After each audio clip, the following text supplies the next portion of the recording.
Hello everyone, चला तर मग आज बघूया आपण चतुर्थी स्पेशलमध्ये अगदी सोप्या पद्धतीने खमंग अशी मसाला पुरी आणि भाजीची रेसिपी. तर माझा व्हिडिओ तुम्ही शेवटपर्यंत बघा. सुरुवातीला करणार आहे आपण मसाला पुरीची भाजी तयार. त्यासाठी आपण एका पॅनमध्ये घेतलं आहे तेल. तेल छान आपल्याला गरम करून घ्यायचं आहे. तेल गरम झालं की त्यामध्ये टाकणार आहे आपण थोडंसं जिरं. जिरं छान तडतडला गेलं की त्यामध्ये टाकणार आहे आपण कढीपत्ता.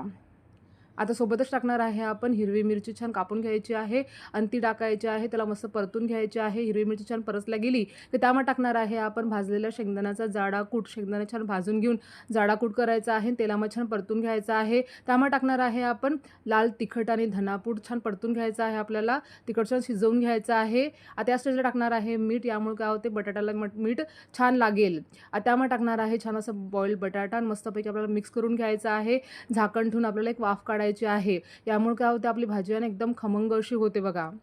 छान त्याला वाफ देऊन झालेली आहे. तर आपण त्यामध्ये टाकणार आहे आता त्याला मिक्स करायचं आहे सुरुवातीला आणि त्यामध्ये टाकणार आहे आपण कोथिंबीर आणि लिंबाचा रस. तर या स्टेजला आपल्याला गॅस बंद करायचा आहे.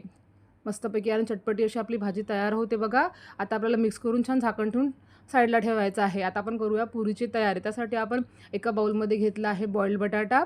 आपल्याला बटाटा छान खिसून घ्यायचा आहे. यामुळे काय होते बटाट्याला गुठळी राहणार नाही बघा.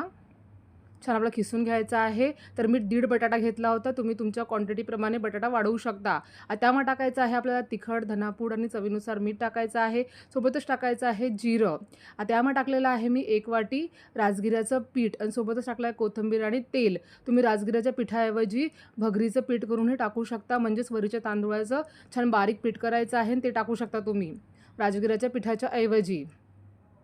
आता बटाट्यामध्ये राजगिऱ्याचं पीठ छान मिक्स करून घ्यायचं आहे. आवश्यकता वाटली तरच आपल्याला थोडंसं पाणी घेऊन घट्टशीर आपल्याला पीठ असं मळून घ्यायचं आहे बघा.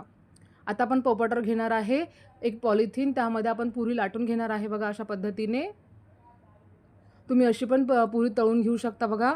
मी थोडंसं आकार देण्यासाठी प्लेटचा वापर केलेला आहे. प्लेटनी त्याला कट्स करून घेतलेले आहे बघा. मी तेल छान गरम करायला ठेवलं होतं. आता यामध्ये मी पुरी छान तळून घेणार आहे दोन्ही साईडनं. मस्तपैकी आपल्याला खमंग अशी पुरी तयार करून घ्यायची आहे. तळून घ्यायची आहे. एकदम क्रंची आणि क्रिस्पी अशी पुरी तयार होते. टेस्टला खूप छान लागते बघा. मस्त अशी रेसिपी आहे. एकदम इझी अशी रेसिपी आहे. तुम्ही जर नेहमी साबुदाणा खिचडी खाऊन कंटाळले असाल तर एकदा तुम्ही ही रेसिपी नक्की ट्राय करून बघा. अगदी सोपी रेसिपी आहे आणि खमंग आणि टेस्टी अशी रेसिपी आहे. मसाला पुरी बटाटा भाजीबरोबर आणि थंड ताकाबरोबर मस्त आपल्याला सर्व करायची आहे बघा. तर तयार आहे उपवासाची मसाला पुरी आणि बटाट्याची भाजी थंड ताकाबरोबर. तर भेटू नेक्स्ट व्हिडिओमध्ये अशाच नवीन आणि सोप्या रेसिपींसोबत.